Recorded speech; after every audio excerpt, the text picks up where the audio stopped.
आप सभी को अस्सलाम वालेकुम और दोपहर का नमस्कार। एजुकेशन अफेयर्स के इस प्लेटफॉर्म पर मैं आप सभी का हार्दिक अभिनंदन और स्वागत करता हूं। दोस्तों, मेरे चैनल को सब्सक्राइब ज़रूर करें। मैं बीएड के जो क्लासेस उसको कंडक्ट करा रहा हूं और उसको अच्छे तरीके से कंडक्ट कराने की कोशिश कर रहा हूं। आइए आज का टॉपिक देखते हैं कि आज का टॉपिक है जाति का समाज पर प्रभाव। आखिर जो कास्ट है, जो आपको देखने को मिलता है, तो आखिर क्या उसका प्रभाव पड़ता है एक समाज पर। तो उसके विषय में हम लोग आज विस्तार पूर्वक चर्चा करेंगे। क्या उसका नकारात्मक प्रभाव है, क्या उसका सकारात्मक प्रभाव है, तो उसको आज हम लोग विस्तार से देखेंगे। तो जैसे कि हम जानते हैं कि भारत में जो जाति व्यवस्था एक प्राचीन सामाजिक संरचना है ना। तो जो जाति है वो क्या है, वो गॉड गिफ्टेड तो है नहीं, कहीं ना कहीं वो जो समाज है उसके द्वारा ही बनाया गया है। तो ये एक सामाजिक संरचना है जिसका भारतीय समाज पर गहरा और जटिल प्रभाव रहा है। कहीं ना कहीं इसका जो प्रभाव रहा है प्राचीन समय से आज तक देखें तो इसका प्रभाव हमको हमेशा देखने को मिलता है, चाहे हम अपने समाज में देखें या कहीं भी देखें। भारत के किसी भी जाति को देखें या किसी भी समाज में जाति को देखें तो इसका प्रभाव ज़रूर हमको देखने को मिलता है, कहीं पर सकारात्मक तो कहीं पर नकारात्मक। तो इसने न केवल सामाजिक संबंधों को बल्कि आर्थिक, राजनीतिक और सांस्कृतिक जीवन को भी प्रभावित किया है। तो जो ये जाति व्यवस्था है, तो जो सामाजिक जो संबंध है, चाहे वो आर्थिक रूप से हो, राजनीतिक रूप से हो या सांस्कृतिक रूप से हो, तो उसको भी इसने बहुत ही प्रभावित किया है। जाति व्यवस्था के प्रभाव को सकारात्मक और नकारात्मक दोनों पहलुओं में देखा जा सकता है। तो इसको प्रभाव हम लोग कई बार जो जाति का समाज पर जो प्रभाव पड़ता है उसको नकारात्मक और सकारात्मक दोनों उसके प्रभाव पड़ते हैं। सिर्फ सकारात्मक नहीं पड़ता है, कहीं ना कहीं नकारात्मक भी है और कहीं कहीं पे सकारात्मक है। तो दोनों हमको प्रभाव इसको देखने के मिलते हैं, जो जाति का, जो कास्ट का प्रभाव है वह समाज पर। तो हालांकि इसके नकारात्मक प्रभाव अधिक मुखर होते हैं, मतलब जो बट ज़्यादातर देखने को क्या मिलता है, जो नकारात्मक प्रभाव है, जो नेगेटिव जो परिणाम आता है इसका, जो इफेक्ट है वो ज़्यादा देखने को मिलता है या वो मुखर होता है, मतलब वो ज़्यादा चर्चा में रहता है। देखते हैं कि इसका नकारात्मक प्रभाव क्या पड़ता है। किसका? जाति का जो कास्ट है उसका समाज पर आखिर किस प्रकार से नकारात्मक प्रभाव पड़ता है। तो सबसे पहला इसका है सामाजिक असमानता और भेदभाव। जैसे कि सबसे पहले इसमें क्या है, सामाजिक और असमानता भेदभाव में कि एक छुआछूत का जो भाव है हमेशा हमको देखने को मिलता है, चाहे वो प्राचीन समय हो, मध्य समय में हो या वर्तमान समय में। जो जाति व्यवस्था का सबसे बड़ा दोष क्या है, एक छुआछूत है, छुआछूत की भावना रही है। मतलब कि लोग क्या करते हैं, एक कास्ट जो है वो जो अदर कास्ट है, चाहे वो उच्च जाति को या निम्न जाति हो, कहीं ना कहीं एक छुआछूत की भावना उसमें ज़रूर कहीं ना कहीं से समाज हमें उत्पन्न करा ही देती है। तो जो निम्न जातियों को सामाजिक रूप से क्या है, बहिष्कृत किया जाता है। जो छोटे जाति के लोग हैं तो उनको क्या करता है, समाज जो है उनको बहिष्कृत करने का कोशिश करता है। जो समाज में उच्च जाति के लोग हैं कहीं ना कहीं उनको सामाजिक रूप से उनको बहिष्कृत मतलब बाहर करने की कोशिश करते हैं, जिससे उनके साथ जो घृणा हो गया, भेदभाव हो गया, अपमानजनक जो व्यवहार है उनके साथ किया जाता है। तो हमारा यह छुआछूत हो गया। फिर इसी सामाजिक असमानता और भेदभाव में आता है सामाजिक गतिशीलता में जो है बाधा आती है। तो कई बार देखते हैं कि जाति जन्म से निर्धारित होती है ना, जैसे कि हम जिस जाति में जन्म ले रहे हैं तो हम उसी जाति के कहलाएंगे, तो कहीं ना कहीं हमारे जन्म से ही ये निर्धारित हो जाता है। तो इसलिए एक व्यक्ति के लिए क्या है, अपने सामाजिक स्थिति को बदलना बहुत मुश्किल हो जाता है, क्योंकि वह जन्म से उसके ऊपर एक मोहर लग जाता है कि यह इस जाति का है, जिससे क्या है वह सामाजिक जो भी स्थिति है उसको बदलना उसके लिए बहुत ही मुश्किल हो जाता है। तो इसने सामाजिक गतिशीलता को क्या करता है, अवरुद्ध मतलब रोकने का काम भी करता है, जिससे क्या होता है, समाज को स्थिर बना दिया है। जैसे कि जाति व्यवस्था ने अपनी जाति के बाहर विवाह करने और जैसे खाना पीना हो गया या फिर संबंध बनाने पर क्या है, कठोर प्रतिबंध लगाए हुए हैं कि जो समाज है कहीं ना कहीं एक जाति का विवाह दूसरे जाति से ही हो, या जो एक जाति का पर्सन है वह दूसरे जाति में ही जाकर के खान पीन करे, मतलब सेम जाति में, अलग जाति में ना करे। तो इस पे क्या है, कठोर प्रतिबंध लगाया हुआ है कि एक जाति का विवाह दूसरे जाति से नहीं हो सकता है, सेम से ही होना ज़रूरी होता है, जिससे सामाजिक मेल मिलाप और एकता को क्या है, कहीं ना कहीं नुकसान ज़रूर पहुंचता है इन सब चीज़ों से।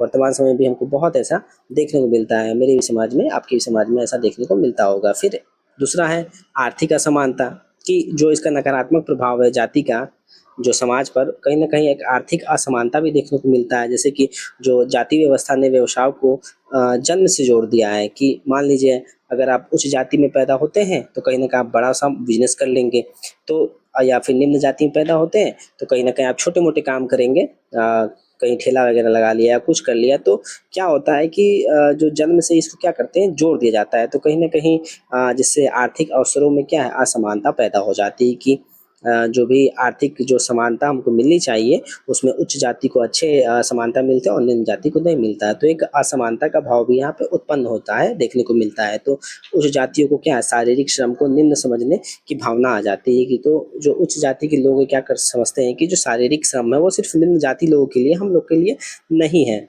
और कहीं न कहीं जो निम्न जाति को अक्सर क्या करते हैं, उच्च जाति के जो लोग हैं उनको शोषित करने का कार्य भी करते हैं। ज़्यादातर इसका नकारात्मक प्रभाव हमको देखने को मिलता है। आप लोग रोज़ सोशल मीडिया हो गया, उस पे आप लोग को ये सब देखने को ज़रूर मिलता होगा या सुनने को। क्योंकि उनके पास क्या है, जो छोटे जाति के लोग हैं उनके पास संपत्ति हो गया, शिक्षा हो गया और जो अन्य संसाधन है उन तक उसका एक्सेस नहीं रहता है, मतलब पहुँच नहीं रहता है कि वो अच्छा क्या बोलते हैं, शिक्षा ले सके, एजुकेशन अच्छे से ले सके, क्योंकि वह आर्थिक रूप से कहीं न कहीं पिछड़े रहते हैं, उनके अंदर आर्थिक रूप से वह कमज़ोर रहते हैं, जिसके कारण इन सब चीज़ों तक उनकी पहुँच नहीं बन पाती, जिससे उनका क्या है, शोषण समाज करते हैं। तो कहीं न कहीं जाति की वजह से उनका शोषण भी होता है। फिर शैक्षिक और सांस्कृतिक प्रभाव कि जो नकारात्मक प्रभाव इसका देखने को मिलता है कि जाति व्यवस्था ने क्या किया है, निम्न जातियों के लिए जो शिक्षा के अवसरों को एक सीमित कर दिया है कि यह निम्न जाति का है तो यह इतना ही शिक्षा प्राप्त कर सकता है। कहीं न कहीं ये हमको देखने को मिलता है, बट वर्तमान समय में तो सभी को समानता से शिक्षा ज़रूर मिल रहा है, बट कई समाज में या कई जगह पर ऐसा देखने को मिलता है कि एक असमान का या फिर जो अवसर है उनको उस प्रकार से नहीं दिए जाते हैं, जिससे उनके उनके विकास में क्या आती है, बाधाएं उत्पन्न होती हैं। जैसे कि जातिगत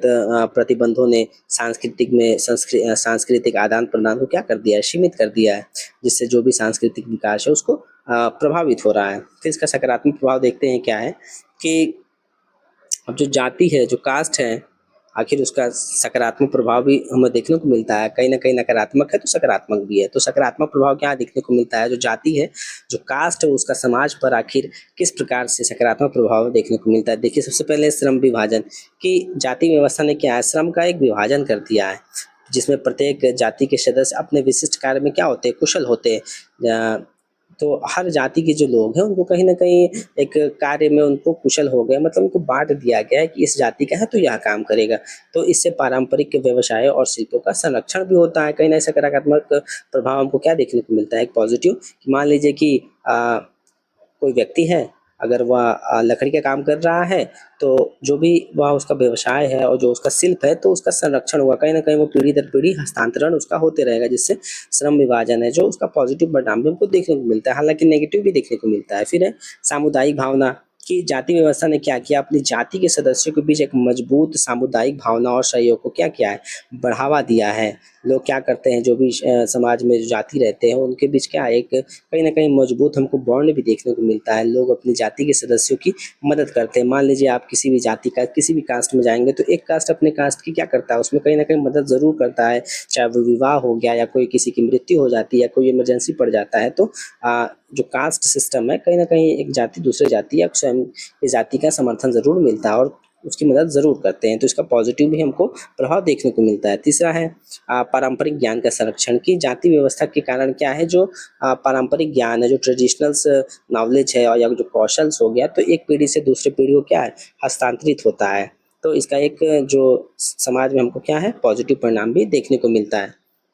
अब देखते हैं कि जो आधुनिक परिप्रेक्ष्य में कि आखिर जाति का जो प्रभाव है अभी वर्तमान समय में आखिर किस प्रकार से है और क्या है, उसको भी थोड़ा-सा चर्चा कर लेते हैं कि आज के समय में शिक्षा के जो प्रसार है, जो इंडस्ट्री हो गया, औद्योगिकीकरण हो गया, जो शहरीकरण हो गया या फिर संवैधानिक प्रावधानों को, जैसे कि आरक्षण या फिर अस्पृश्यता का अंत, मतलब अनटचेबिलिटी, मतलब छुआ-छूत का जो अंत हो गया, जो उसके कारण क्या है, जाति व्यवस्था की जड़ें क्या हो गई, कमज़ोर हुई हैं, लेकिन इसका प्रभाव पूरी तरह से खत्म नहीं हुआ है। कहीं न कहीं ये जो जितने भी ये सब चीज़ें सभी को जो चाहे वो निम्न जाति का हो या उच्च जाति का हो, उनको कहीं न कहीं जो शिक्षा है वहाँ तक पहुँच आज देखने को मिल रहा है, उनका शहरीकरण भी हो रहा है और जो छुआ-छूत हो गया या जो रिज़र्वेशन हो गया, इस प्रकार के जो अ, चीज़ें उनको प्रदान की जाती है, मतलब जो अस्पृश्य जहाँ छुआ-छूत होता है वहाँ पे जो हमारा संविधान है उसके द्वारा प्रावधान है कि अगर छुआ-छूत किसी व्यक्ति के साथ होता है तो उसका वह मौलिक अधिकार है, उसके खिलाफ वो क्या कर सकता है, रिट जारी करवा सकता है। या फिर जो आरक्षण हो गया, तो जो निम्न जाति के लोग हैं या फिर जो छोटे कास्ट के लोग हैं, तो वो कहीं न कहीं एक रिज़र्वेशन का भी एक प्रावधान किया गया है ताकि वो अपने आप को मजबूत कर सके। तो कई बार देखने को मिलता है कि अब पूरी तरीके से तो खत्म नहीं हुआ है जो जाति व्यवस्था है। कि तो निष्कर्ष के रूप में हम लोग क्या कह सकते हैं कि जो जाति व्यवस्था ने भारतीय समाज को क्या किया है, एक जटिल और असमान संरचना में बदल दिया। वर्तमान समय में क्या बहुत ही जटिल हो गया जो जाति व्यवस्था है कि एक जाति जहाँ दूसरे जाति की मदद कर रहा है तो एक जाति दूसरे जाति पे क्या है, कहीं ना कहीं मारपीट हो गया, आक्रमण हो गया। इस प्रकार के भी हमें चीज़ें अपने समाज में या पूरे भारतवर्ष में भी देखने को मिलता है, जिससे नकारात्मक प्रभाव से समाज में क्या है, एक विभाजन है, भेदभाव हो गया या शोषण को क्या मिलता है, बढ़ावा दिया जाता है। जबकि इसके कुछ पहलू जो पारंपरिक सामाजिक व्यवस्था को क्या करते हैं, बनाए रखने में सहायक भी हैं, जो आज भी जाति क्या कर रहे हैं कि भारतीय समाज में एक महत्वपूर्ण वास्तविकता बनी हुई है, जिसे पूरी तरह से खत्म करने के लिए सामाजिक और राजनीतिक दोनों स्तरों पर निरंतर प्रयास की आवश्यकता है। आज भी जो जाति व्यवस्था है उसको समाप्त करने की हमें बहुत ही आवश्यकता है, बट यह समाप्त करने का मतलब है कि इसको एक पॉजिटिव वे में ले जाना, बट कहीं ना कहीं इसका नकारात्मक जो ज़्यादा रहा है वो देखने को मिलता है। तो समाप्त करने का ये मतलब नहीं कि कास्ट सिस्टम को समाप्त करना, मतलब उसमें जो जितना हो सके निरंतर हमको प्रयास करना है, जिसमें जो नीड्स है एक दूसरे की नीड्स को पूरा करे और अपने एक दूसरे को सहायता प्रदान करे, ताकि लोग अच्छे से अपना विकास कर सके और भारत राष्ट्र का भी विकास कर सके। तो आई होप ये वीडियो आप लोग के लिए बहुत ही हेल्पफुल रहा होगा। Thank you. कृपया मेरे चैनल को सब्सक्राइब करें, लाइक करें और शेयर भी करें। मैं इसी तरह के और भी वीडियोज़ बना करके आप लोग को जो बीएड का सिलेबस उसको समाप्त करूँगा। Thank you.